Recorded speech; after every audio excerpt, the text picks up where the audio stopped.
Headline ষ্টুডিঅ'ত মৰস্মিতা গোস্বামী আৰম্ভণিতে এক ব্ৰেকিং নিউজ বিহুৰ উৎসাহৰ মাজতে বিশ্বনাথত ঘটন বিশ্বনাথ ঘাট বন বিভাগ ৰেঞ্জৰ অগ্নি সংযোগ উত্তেজিত ৰাইজে জ্বলালে বন বিভাগৰ কাৰ্যালয় বাহন বনৰীয়া মহৰ আক্ৰমণত নিহত হৈছিল এজন লোক বন বিভাগৰ বিৰুদ্ধে কি উজাৰিছে স্থানীয় ৰাইজে লোকজনৰ মৃত্যুৰ পিছতে উত্তেজিত হৈ পৰিছে আৰু জ্বলাই দিছে বন বিভাগৰ কাৰ্যালয়টো পুনৰ জনাইছো আৰু দেখুৱাইছো এই দৃশ্য এক এক্সক্লুসিভ দৃশ্য আপোনালোকে প্ৰত্যক্ষ কৰিছে আজি ভোগালী বিহুৰ দিনাখনে সংঘটিত হৈছে এই দুৰ্ভাগ্যজনক ঘটনাটি য'ত উত্তেজিত হৈ পৰিছে একাংশ লোক বিশ্বনাথৰ ঘটনা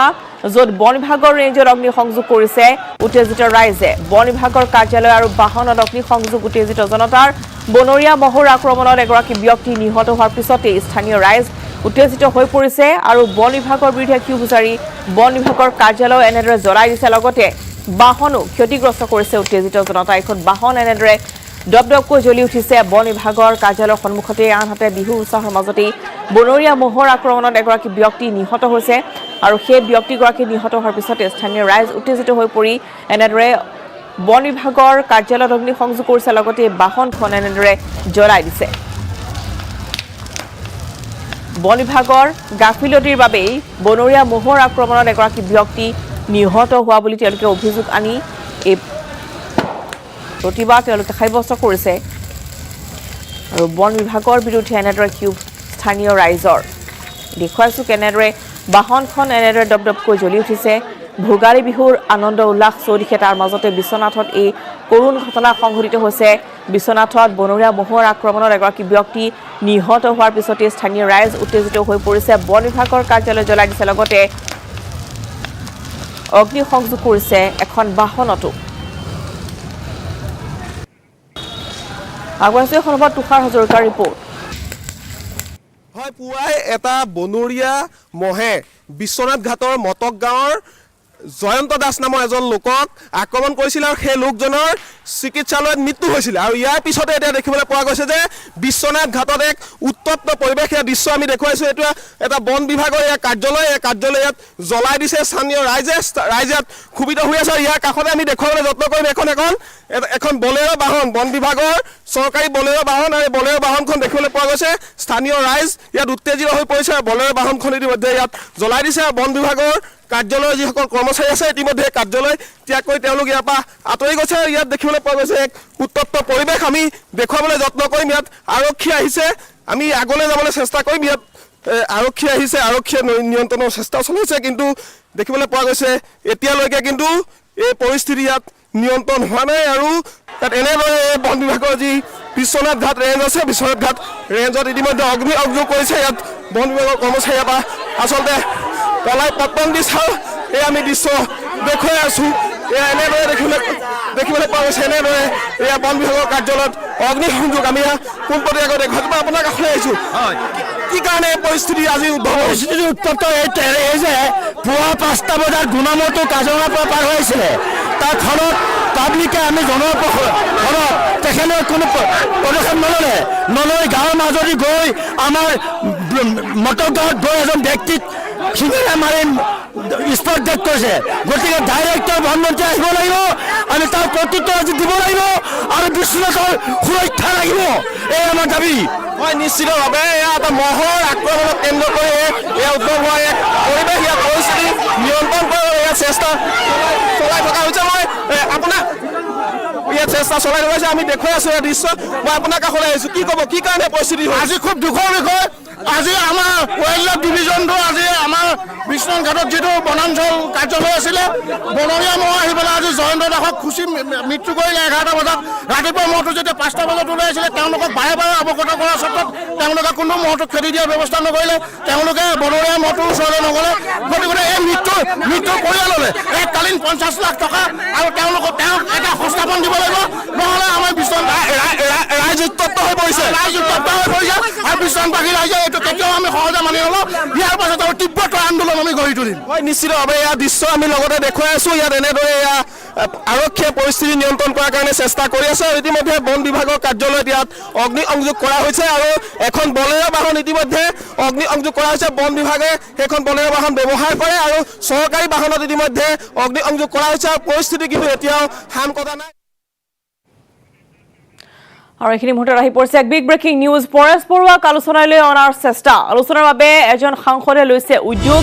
বাংলাদেশ ফেৰত আলফা নেতাৰ সৈতে কৰা হৈছে যোগাযোগ পৰেশ বৰুৱাৰ পৰা বিচাৰিছে আলোচনাৰ মডেল পৰেশ বৰুৱাৰ পৰা বিচাৰিছে আলোচনাৰ সংকেত বিগত বৰ্ষত নেডাৰ আহ্বায়ক হিমন্ত বিশ্ব শৰ্মায়ো চলাইছিল এই প্ৰচেষ্টা সাৰ্বভৌম স্বাধীন অসমৰ বিষয়টো পৰেশ বৰুৱাৰ সিংগল পইণ্ট এজেণ্ডা পৰেশ বৰুৱাই জনাই দিছিল আলফাৰ ইণ্ডিপেণ্ডেন্সৰ স্থিতি অৰ্থাৎ আলফা স্বাধীনৰ স্থিতি তেওঁ স্পষ্ট কৰি দিছিল আৰু সেই সন্দৰ্ভত তেওঁ ইতিমধ্যে অৱগত কৰিছিল যে সাৰ্বভৌম স্বাধীন অসমৰ বিষয়টো পৰেশ বৰুৱাৰ সিংগল পইণ্ট এজেণ্ডা আৰু এই মুহূৰ্তৰ খবৰ যে তেওঁক আলোচনালৈ অনাৰ চেষ্টা কৰি থকা হৈছে আলোচনাৰ বাবে এগৰাকী সাংসদে বিশেষ উদ্যোগ গ্ৰহণ কৰিছে বাংলাদেশ ফেৰত আলফা নেতাৰ সৈতে জৰিয়তে যোগাযোগ কৰা হৈছে আৰু পৰেশ বৰুৱাৰ পৰা বিচাৰা হৈছে আলোচনাৰ মডেল পৰেশ বৰুৱাৰ পৰা বিচাৰিছে আলোচনাৰ সংকেত আলফা স্বাধীনক আলোচনাৰ মেজলৈ অনাৰ বাবে এগৰাকী সাংসদে বিশেষ উদ্যোগ গ্ৰহণ কৰিছে লগতে পৰেশ বৰুৱাৰ সৈতে আলোচনা কৰাৰ চেষ্টা চলাই থকা হৈছে বিগত বৰ্ষত নেডাৰ আহ্বায়ক হিমন্ত বিশ্ব শৰ্মায়ো চলাইছিল প্ৰচেষ্টা সাৰ্বভৌম স্বাধীন অসমৰ বিষয়টো পৰেশ বৰুৱাৰ সিংগল পইণ্ট এজেণ্ডা এই কথা ইতিমধ্যে তেওঁ অৱগত কৰিছিল আৰু তাৰ পিছতে বৰ্তমান পৰেশ বৰুৱাৰ সৈতে আলোচনাৰ সংকেত বিচাৰিছে আলোচনাৰ মেজলৈ অহাৰ বাবে আহ্বান জনোৱা হৈছে আৰু এগৰাকী সাংসদে এই ক্ষেত্ৰত বিশেষ উদ্যোগ গ্ৰহণ কৰা বুলি জানিব পৰা গৈছে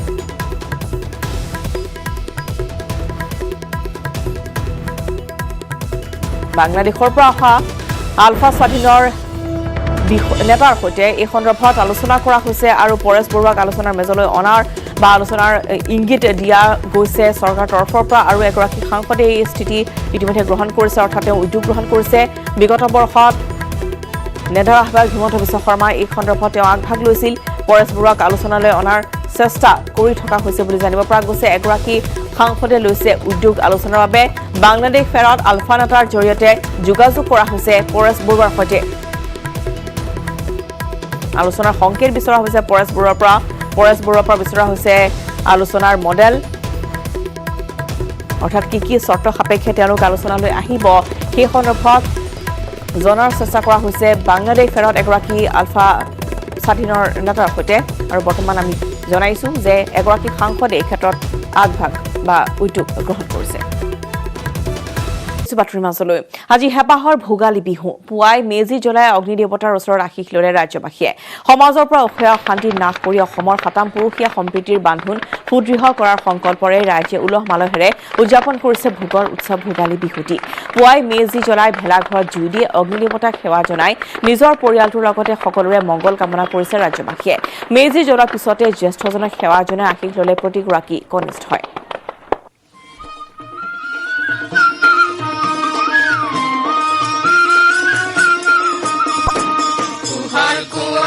নগাঁৱৰ এখন নীলোৎপল বৰাৰ এক ৰিপৰ্ট বৰ্তমান মেজি প্ৰজ্বলন কৰিবলৈ আগবাঢ়িছে নগাঁৱৰ কেইবাগৰাকীও জ্যেষ্ঠ নাগৰিক আৰু মেজি প্ৰজ্বলন কৰিব নগাঁও সদৰ সমষ্টিৰ বিধায়ক ৰূপক শৰ্মাই আৰু সেয়া আমি পোনপটীয়াকৈ আমি দৃশ্যাংশ দেখুৱাই আছোঁ বৰ্তমান ইয়াত দেখিবলৈ পোৱা গৈছে যে মেজি প্ৰজ্বলন যি মেজি প্ৰজ্বলন কৰিব আগবাঢ়িছে প্ৰথম বন্তি প্ৰজ্বলন কৰিছে আৰু যি পৰম্পৰা আছে অসমীয়া সকলো পৰম্পৰা সামৰি বৰ্তমান ইয়াত সেই বৰ্তমান যি মেজি প্ৰজ্বলনৰ পৰম্পৰা আৰম্ভ কৰা হৈছে আৰু এয়া আমি দেখুৱাইছোঁ মেজি প্ৰজ্বলনৰ ফালে আগবাঢ়িছে এয়া নগাঁৱৰ নেহেৰুবালিৰ অসমৰ আটাইতকৈ পুৰণি যিখন ভোগালী বিহু উৎসৱত উদযাপন কমিটি সেই ভোগালী বিহু উৎসৱ উদযাপন কমিটিৰ তৰফৰ পৰা এয়া দেখুৱাইছোঁ 108 বছৰত ভৰি দিছে বৰ্তমান 108 বছৰীয়া এক পৰম্পৰা অসমীয়া জীয়াই ৰাখিছে নেহেৰুবালিৰ পৰা আৰু নেহেৰুবালিত আমি দেখুৱাইছোঁ মেজি প্ৰজ্বলন কৰিছে আমি পোনপটীয়াকৈ আমি বিধায়ক ৰূপক শৰ্মাৰ প্ৰতিক্ৰিয়া ল'বলৈ চেষ্টা কৰিম কিন্তু আমি দেখুৱাইছোঁ এয়া মেজিৰ জুইত সকলোৱে প্ৰাৰ্থনা জনাইছে যাতে মেজিৰ জুইত নাশ হওক সকলো অসূয়া অমংগল সকলো নাশ হওক সেয়াই সকলোৱে আশা কৰিছে আৰু বিধায়ক ৰূপক শৰ্মা ডাঙৰীয়া আছে আমি তেওঁৰ পৰা জানিব চেষ্টা কৰিম কাৰণ অসমৰ আটাইতকৈ পুৰণি এখন ভোগালী বিহু উদযাপন কমিটি আৰু প্ৰথমতে ইয়াতে আৰম্ভ হৈছিলে কি ক'ব আমি সকলোৱে গম পাওঁ যে অসমৰ ভিতৰত সকলোতকৈ পুৰণি যেতিয়া ভোগালী বিহু বুলি ক'লে নগাঁৱৰ এই ঐতিহ্যমণ্ডিত নগাঁৱৰ নেহেৰুবালি ভোগালী কথাই অসমৰ ৰাইজে জানে এইবাৰ 108তম বৰ্ষত ভৰি দিছে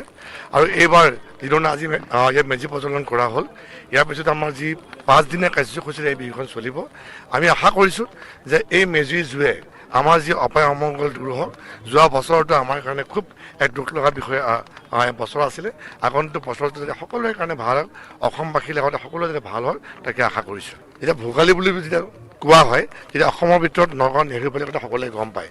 108টাকৈ বছৰ যেতিয়া আমি পাৰ কৰিলোঁ আৰু প্ৰতিদিনে আমি যিধৰণে পৰম্পৰা থাকে, আজি দেখা পাইছে যিধৰণে উদুলি মুদুলি পৰিৱেশ, সকলো ৰাইজ আহে আৰু এইটোৱে একমাত্ৰ অনুষ্ঠান য'ত জাতি ধৰ্ম বৰ্ণ নিৰ্বিশেষে এক সম্প্ৰীতিৰ স্থল এই ঐতিহ্যমণ্ডিত নগাঁও নেহেৰুবালি। আৰু এতিয়া যি পৰম্পৰা অনুযায়ী আমি 200গৰাকী জ্যেষ্ঠ ব্যক্তিক আমি ইয়াত তেওঁলোক সেৱা জনোৱা হ'ব। আৰু ইয়াৰ পিছত 5 দিনকৈ ইয়াত আমাৰ যিধৰণে আমাৰ যিখিনি পৰম্পৰা আছে, বিহুৰ পৰম্পৰা, আমাৰ যিখিনি পুৰণি খেল হওক বা সাংস্কৃতিক অনুষ্ঠানে হওক, ইয়াত মেলা হওক, সকলোবোৰ চলিব। আৰু মই আশা কৰিছোঁ যে ইয়াত সকলো মানুহে আহি পেলাই আমাৰ যি শান্তি সম্প্ৰীতিৰ স্থল এই নেহেৰুবালি ইয়াত আমি একলগ হ'ব। ধন্যবাদ জনাইছোঁ। আৰু মই দেখুৱাইছোঁ এয়া নগাঁৱৰ কলংপাৰত নেহেৰুবালি, কলং নৈৰ পাৰৰ নেহেৰুবালিত বৰ্তমান যি ভোগালী বিহু উদযাপন কৰা হয়, যি ভোগালী বিহু উৎসৱৰ আয়োজন কৰা হয়, সেই ভোগালী বিহু উৎসৱে 108টা বছৰত ভৰি দিছে। আৰু আমি এয়া দেখুৱাই আছোঁ নগাঁৱৰ নেহেৰুবালিৰ পৰা পৰিৱেশ, নগাঁৱৰ নেহেৰুবালিৰ পৰা মেজি প্ৰজ্বলন কৰা হৈছে আৰু ইয়াৰ পিছতেই জ্যেষ্ঠ নাগৰিকসকলক সেৱা জনোৱা হ'ব। গতিকে কেইবাটাও পৰম্পৰা আছে, সকলো পৰম্পৰা আমি দেখুৱাই যাম। কিন্তু এটা কথা ক'ব লাগিব যে বৰ্তমান নগাঁৱৰ অসমৰ আটাইতকৈ পুৰণি যিখন ভোগালী বিহু উৎসৱ উদযাপন কমিটি, সেই কমিটিত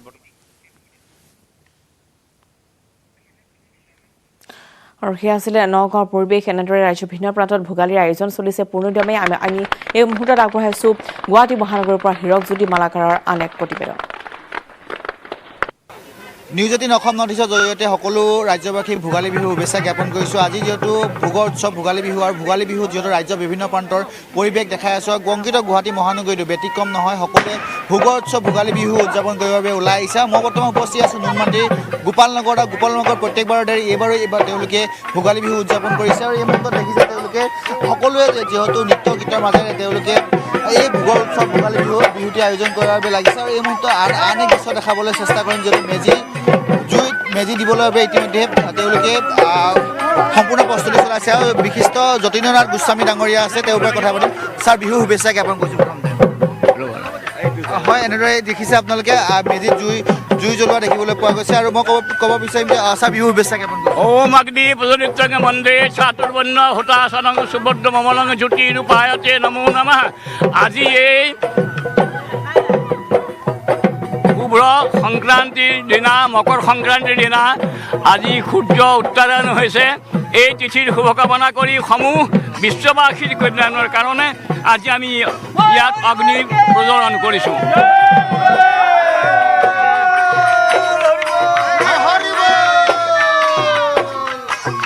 আজি জুই উত্তাপৰ মাজত কি ৰাজ্যবাসী বা কি বিচাৰিব মেজিৰ ওচৰত আপোনাৰ? যে কৰোণা আমাৰ পৰা আঁতৰি যায়, এই জুয়ে যাতে আঁতৰাই দিয়ে তাকে কামনা কৰোঁ। ধন্যবাদ জ্ঞাপন কৰিছোঁ। আৰু সমূহে ইয়াত দৃশ্য দেখাব চেষ্টা কৰে, তেওঁলোকে বিহু প্ৰদৰ্শন কৰিছে আৰু তেওঁলোকে সকলো ওলাই আহিছে। যিহেতু আজি ভোগৰ উৎসৱ ভোগালী বিহু আৰু পোনে পোনে বিহু নৃত্য বিহু নাম হৈছে।